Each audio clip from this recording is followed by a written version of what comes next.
In this video, I'll show you how to embed a Typeform on a website. Start by signing into your Typeform account. From the dashboard, open the form you want to embed. Next, click Share in the top right corner, then select Embed in a web page. After that, choose the embed type that works best for your website, such as standard, pop-up, slider, or full page.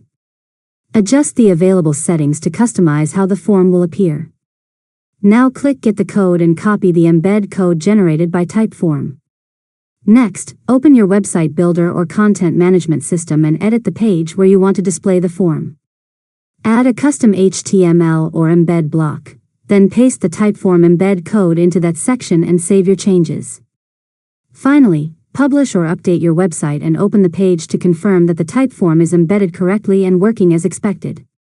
And that's it. You've successfully learned how to embed a Typeform on a website. If you found this tutorial helpful, make sure to subscribe to LearnModelab for more tutorials.